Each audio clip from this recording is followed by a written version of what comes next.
Last ஒரு 1 வீக்கா அக்குர்ணையில் ஒரே மழை பெய்ஞ்சுட்டு இருந்துச்சு. மழை வந்தாலே எங்கள் வீட்டில் இருக்கிற பொம்பளைகளுக்கு வீட்டில் சமைக்கிறேன்னு சொல்றது ஹராம் ஆயிடும். பசி குடலை போடுங்க வா.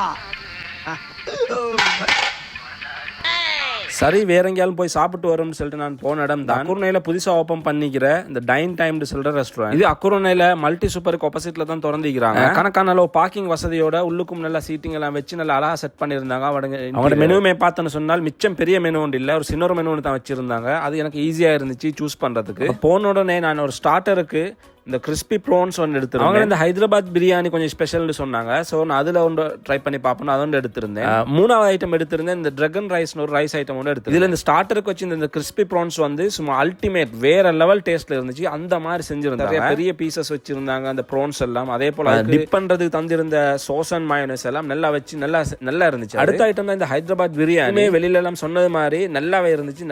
நல்லா செஞ்சிருந்தாங்க அந்த பிரியாணியுமே. அதுக்கு பாபிக்யூ சிக்கன் ஒன்று தான் வச்சிருந்தாங்க. நான் சிங்கிள் போர்ஷன் தான் எடுத்திருந்தேன். ஒரு ஆளுக்கு நல்லா போதும். அதுக்கும் வந்து இந்த மசாலா அது இதெல்லாம் சரியா பெர்ஃபெக்ட்டா போட்டு நல்லா இருந்துச்சு அந்த ஹைதராபாத் பிரியாணியுமே. மூணாவது ஐட்டம் பாத்தீங்கன்னு சொன்னால் இந்த ட்ராகன் ரைஸ். அது வந்து நாசிகுரான் மாதிரி ஐட்டம் ஒன்று தான். சீ ஃபுட் பிளஸ் வெஜிடபிள் அதெல்லாம் போட்டு தந்துருந்தாங்க. அது கொஞ்சம் எவரேஜா தான் இருந்துச்சு, கொஞ்சம் சோல்ட்டியா கொஞ்சம் எவரேஜா தான் இருந்துச்சு. ஃபைனலா நான் என் ஃபேவரட் உண்டான இந்த மேங்கோ லஸ்ஸியோட நான் முடிச்சேன். அந்த மேங்கோ லஸ்ஸி டேஸ்ட் அது இதெல்லாம் நல்லாவே இருந்துச்சு. நீங்க அக்குர்ணை உள்ளவங்க அக்குர்ணை போறவங்க சொன்னா டைன் டைம்ல ஒரு ட்ரை பண்ணி பாருங்க. Thank you guys.